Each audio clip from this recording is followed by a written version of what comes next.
welcome back to the MrShowTym showcast. So, it finally happened, folks. It finally happened. Joe Rogan finally interviewed Donald Trump. And this is so real because Joe Rogan, for the longest time, out of his own words, he, on the Lex Friedman podcast, expressed how he just neglected and rejected so many opportunities to host Donald Trump, saying that he didn't want to help him, and he was a Bernie Sanders supporter, and there was sort of like subtle beef between the two. You know how when Trump entered the UFC arena, and the crowd erupted, there was sort of like some, how do you say, tension between those two. And Lex Friedman said that, yeah, I think at some point you will host him eventually. Now, Lex Friedman was almost wrong because Trump was inches away from leaving us. But fortunately, he's still with us. And this was before the assassination attempts. Now, fortunately, Trump is still alive, still with us, and this interview happened. Now, what makes this so real is because Joe Rogan's audience seems to be a sophisticated bunch. A sophisticated bunch who are rational enough to understand and appreciate and take interest in the fascinating stories that Trump has to tell. Trump talks about your UFOs. Trump talks about, his experiences meeting foreign leaders, these dangerous foreign leaders such as your Vladimir Putin, Xi Jinping of China, Kim Jong-un, and other world leaders. Trump has stories, military stories, meeting military generals, talking about how, one of their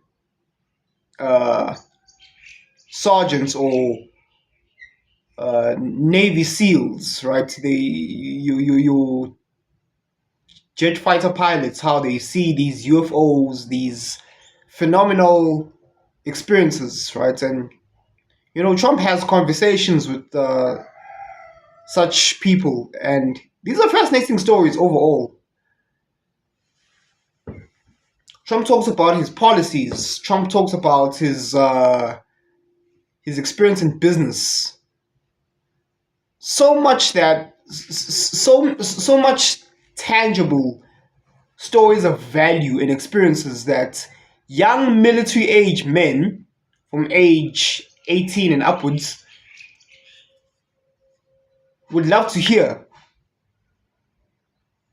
because that's what matters.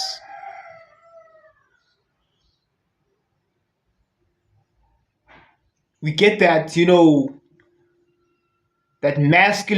those masculine lessons that so many young men need to hear, that would really sort of like add value to their upbringing and teach them how to be better men, teach them how to be well-rounded, productive men of society.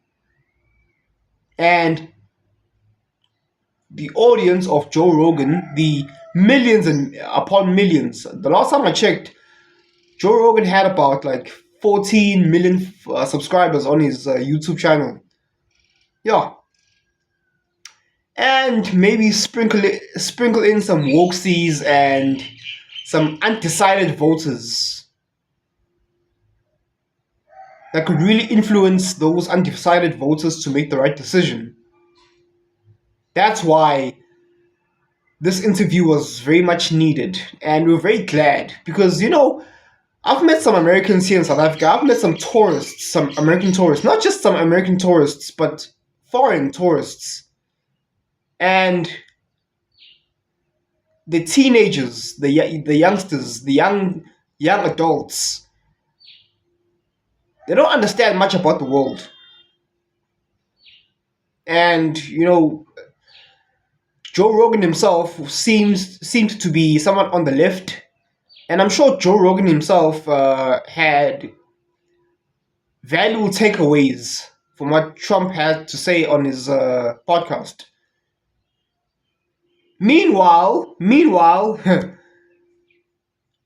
Kakomala goes on these soft-boiling interviews, going on these podcasts full of weirdos, such as one Shannon Sharp, who had to try so hard to feign and fake a accidental Instagram live stream of him having, blowing backs out. Talking about, oh yeah, that's my Michelle. Why you have to go so hard to prove that you're not a skittle? Okay, we've seen clips of you walking, carrying these man purses, or reading for truly. That's gay. Shannon Sharp is a skittle.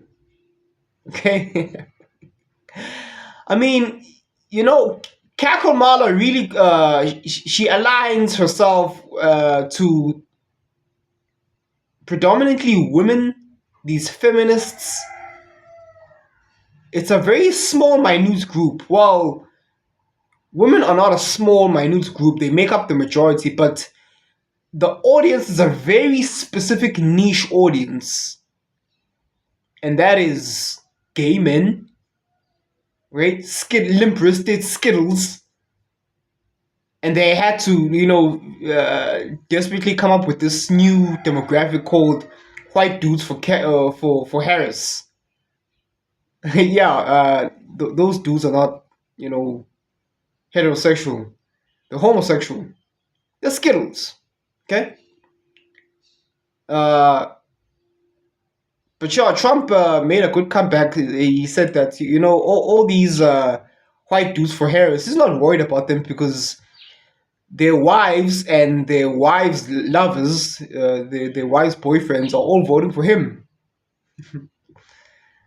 So yeah, look, man, Kamala Harris is so fake. She invited Beyonce to do this bait and switch to make them believe that Beyonce is gonna do like a performance, and she ended up doing like giving like a speech without a performance. Meanwhile, Kelly Rowland was wearing this gigantic suit, which Angry Man said that she looks like Kanye West when he's trying to troll people with these weird outfits. Just a bunch of weirdos. Followers of Kamala Harris and the Democrat left are just really a bunch of weirdos. And Kamala Harris, Kamala's campaign is all based on women's rights to kill their unborn children, the unborn babies. That's what she's leading on. That's what she's leading with. That's the only thing she's leading with. Women's rights to kill their unborn babies. Now, what's funny to me is, will Beyonce allow herself to kill her unborn baby, Blue Ivy? Will she allow her daughter, when she becomes of age, to kill her soon-to-be grandchild? I don't think so. So it's rules for thee, not for me. Would Beyonce ever have an abortion? I don't think so. She's had a baby. She's carrying her baby up to term. Did she have an abortion? No. Gee, I wonder why. But she wants the rest of you to kill your unborn children. Oh, the hypocrisy.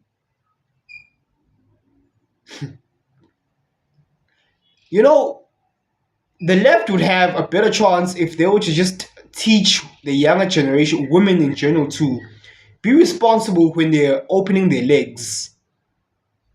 Be responsible in mate selection. Maybe they won't have the issue of abortion, of having to opt for abortion in the first place.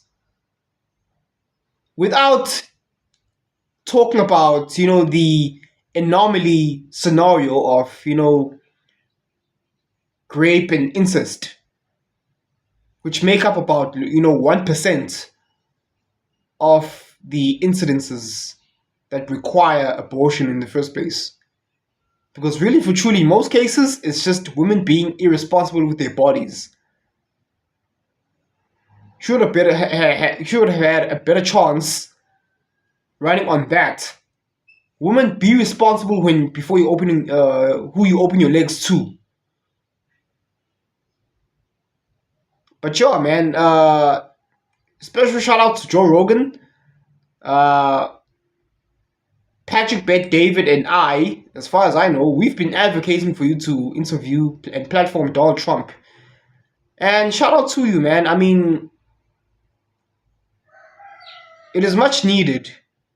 Trump has been doing like these challenging interviews, and at this point, he doesn't need to. Like Angry Man said, he just needs to run the clock out until the election day.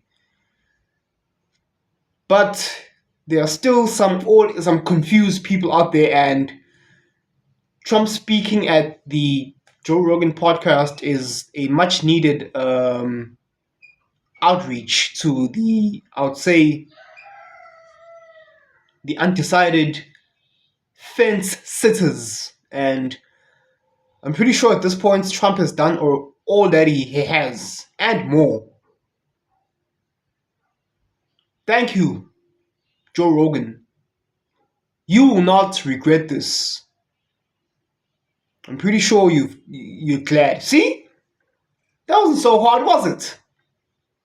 But if you've been watching this far, thank you so much for watching. And remember, the Matrix has you. Follow the white rabbit. And vote Republican. Vote Donald Trump. Hashtag Trump 2024.